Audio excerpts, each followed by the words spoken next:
This garden is one of many that include a mass of wonderful plants to enjoy throughout the winter. And there are plenty of ways to make your garden feel like a cosy haven, somewhere to hunker down throughout the winter, no matter how low the temperatures plummet. I can feel the temperature plummeting here, but I'm getting a bit Yeah, well, we're in the Himalayas, Monty. Well, tonight we're going to be taking a closer look at how you can enjoy your garden, the natural world, indoors and out, all the way through to spring. In other words, keep calm and carry on gardening. We've plenty of ideas to help you do that here at the RHS Chelsea Flower Show, an event supported by M&G. I will be combing the gardens for plants that promise a sensory hit, no matter the season. We pay a visit to Texas frontwoman Charlene Spiteri's rambling wildlife haven in North Wales, with a veg patch that is of Michelin star quality. And we'll find out who the public chose as their favourite RHS People's Choice small garden. Now this garden, I mean, is it a garden or is it a landscape? Well, we often have this debate. Yeah, we don't do. It feels as if it's a garden, but it's the wilder landscape encroaching onto this area where we're sitting, which is just fantastic. I think that's why it's so good. Is because if it's too much of a landscape, and it ceases to be a garden and becomes a bit of a stage set, which can be wonderful, but isn't really a garden. No, it feels as if someone's out there pruning and sort of lifting a few shrubs, but the plants are definitely, compared to some of the other gardens here, they're closely planted together. It's got that wild feel as if your things are self-seeded and they're battling it out. And what you feel in this garden is that it will change. Some plants will take over, some plants will die back, it will evolve, whereas there are other gardens that you feel are just perfect set pieces that you enjoy for 5 days, and then that's done. Yeah, and I think at this time of year as well, it works beautifully in the autumn, doesn't it? Well, I think it's absolutely lovely. It's gorgeous. Now, it's a perfect time to start thinking about plants that we can put in now for spring. And to help us make the right choices, Rachel's been into the Great Pavilion to select her top 5 from the new plants making their Chelsea debut.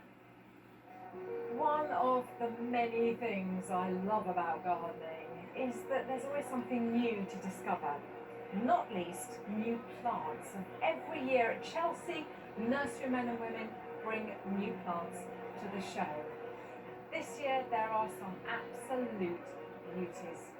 So here are my top 5 new plants for 2021.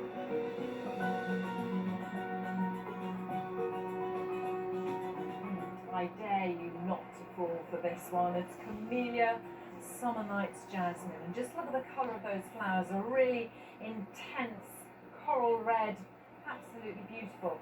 And this camellia is the result of a 20-year breeding program in China to develop a whole new range of camellias that have a really good hardiness, which is excellent for us in the UK, and a long flowering period. Pretty as a picture is how you'd have to describe this river of Glandularia Margaret's memory. Most of us actually would say verbena.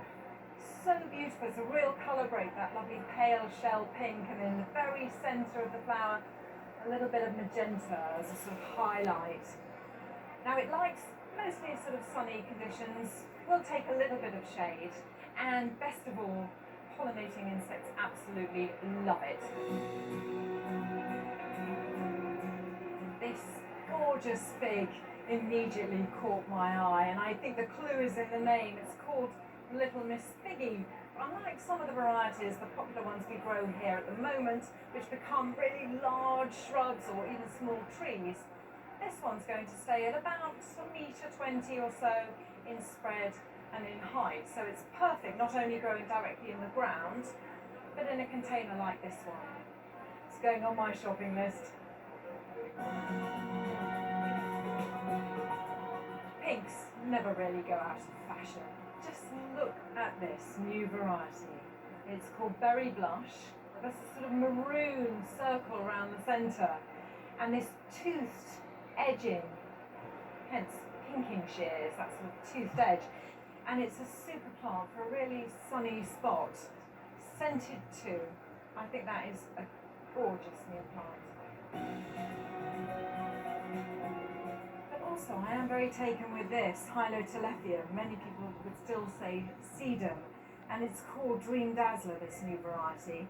It has variegated foliage, so rather hard to see it this time of year underneath all the froth of dusky pink flowers. It's really a beauty. So I think some fantastic new introductions this year.